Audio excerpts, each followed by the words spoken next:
guys, it's Yanni here and I am back with another video. So today's video I'm going to be talking about what kind of camera I use, what kind of lenses I use, the camera gear I use. Now I feel like if I'm going to be talking about this topic in one single video, I feel like it's going to be a long video. So what I decided to do is split up the topics into different videos and I'm gonna create a series in this channel. So if you would like to see that series, make sure to subscribe to this channel and make sure to hit that bell button so that you'll be notified when I'm gonna be uploading the next series. So this series, I'm gonna be calling it "What type of lens do I use for ...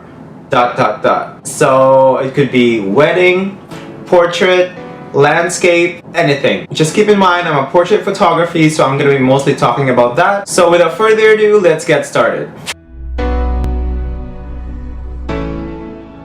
So one of my viewers the other day commented in one of my videos here on YouTube and he asked me what kind of camera do I use and what type of lens should he use for wedding photography. And also he was actually the reason why I started this series in my channel. So to answer that question, let's talk about wedding photography first. So what type of camera do I use for my wedding? What type of lens do I use for my wedding? Let's talk a little bit about camera. So right now I'm using my Canon 5D Mark II. I think I bought this last month, and prior to this camera I was using my Canon 60D, which is attached to the tripod and which is what I'm using to record this video right now. And prior to the 60D, my first camera was the Canon Rebel XS. Again, to tell you, if you're just starting in photography, you don't need to go full out. You don't need to buy the full frame camera right away, because those full frame cameras, they could be $4,000, $3,000, and if you're just starting and you don't have an income yet or savings, don't spend that money. Might as well buy a crop sensor camera and a good lens. I would invest in a good lens more than a full frame camera if you're just starting in photography. That's just me. So that's my advice for camera body. I don't think I'm going to be making a series on camera bodies and what type of camera do you use for wedding, what type of camera body do you use for sports, portrait. I feel like all camera body could be used for anything. Lenses are the ones who make the big difference. Okay, so in this series, I'm going to be focusing it on the lenses. And the second lens that I bought was the Canon 50mm 1.8 lens. The third lens that I bought was the 34 to 70mm 2.8 lens. And the last lens that I just purchased is the 85 1.8mm lens by Canon. So I really love this lens. So I'm going to talk about this later in this video, because this video is going to be talking about lenses, right? Yeah, so let's get started. So this video is titled "What lens do I use for ... wedding?" So what lens do I use for wedding? The answer is the Canon 24 to 70mm 2.8 L series version 2 lens. I'll tell you why. Here's the thing. Even though I fell in love with prime lenses, I still choose to shoot with the zoom lens, the 24 to 70mm 2.8L version 2 from Canon. The reason why is because weddings are so unpredictable. Weddings are so fast-paced. Weddings would require you to think right off your feet.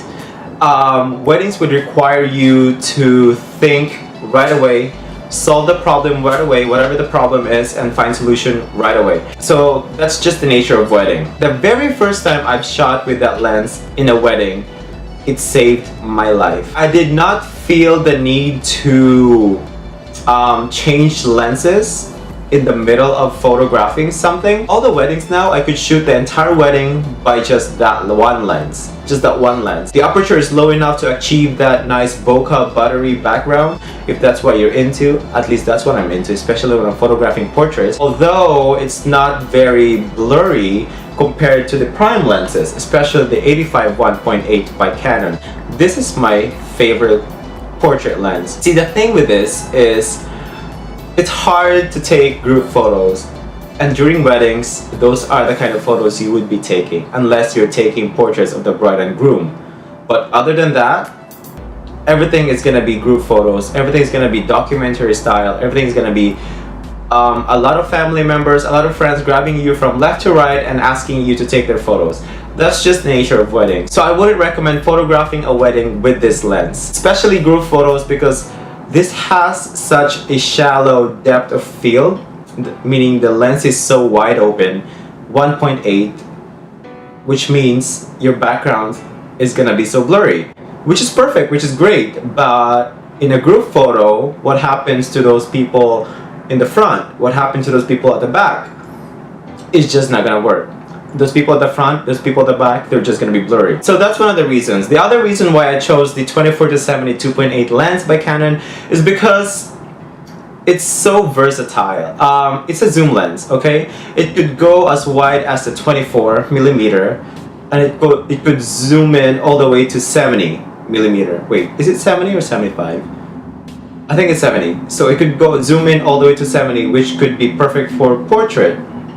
And the 24mm would be perfect for, obviously, for group shots. Like I said, I could photograph an entire wedding using only that lens because it's so versatile. I could zoom out, I could zoom in.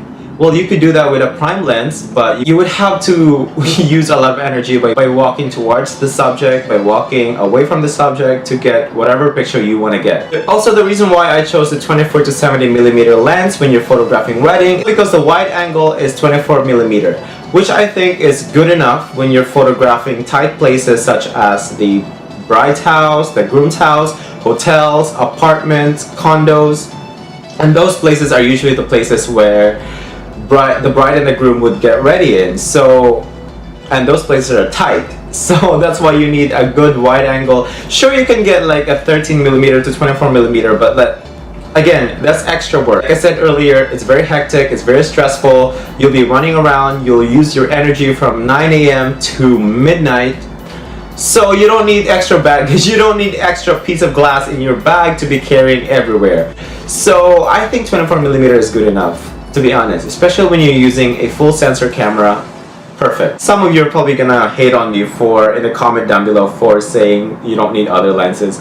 I'm not saying that. What works for me is I can photograph an entire wedding with one of the L series lenses, which is a very good lens, and I don't need extra glass in my bag. So that's just heavy. My next reason is the zoom part of the lens. It could zoom all the way up to 70mm and still keep the 2.8 aperture. That's so perfect for me because I don't know if you notice in all my portfolio, I would like a lot of bokeh in my portraits, and I would like to keep the subject tack sharp and the background very blurry and buttery and bokeh-licious. So the next reason why I chose this lens to photograph wedding is because it has fixed aperture.